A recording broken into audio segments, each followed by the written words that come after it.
एक लड़का अपने दोस्तों के लिए सावन सोमवार के व्रत रखता है तो उसका एक दोस्त बोलता है, अबे तू पागल है क्या, दोस्तों के लिए कौन व्रत रखता है। दूसरा बोलता है, हमारे लिए व्रत रखा है, मैं मान ही नहीं सकता। और तीसरा बोलता है कि पक्का लड़की का ही चक्कर है और वो तो भगवान से आशीर्वाद मांगता है कि आज से 3 साल बाद मेरी 3 इच्छाएं पूरी कर देना।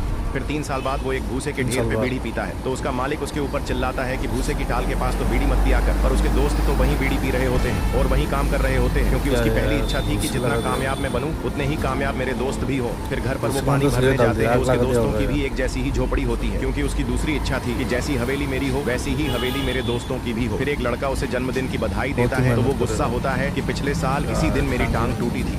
तो उसके दोस्तों की भी टांग टूटी होती है, क्योंकि उसकी तीसरी इच्छा थी कि जैसा जीवन में जीव वैसा ही जीवन मेरे दोस्त भी जिए। फिर रात में वो सभी दोस्त एक साथ बैठे भाई अगर वीडियो अच्छा लगा ना तो लाइक जरूर कीजिएगा और सब्सक्राइब कीजिएगा। अपन सभी की एक जैसी किस्मत कैसे निकली, तो वो लड़का याद करता है कि उसने इन 3 सालों में नशे, लूट मार और लड़कियों को गंदी नजर से देखा, इसलिए उसकी जिंदगी इतनी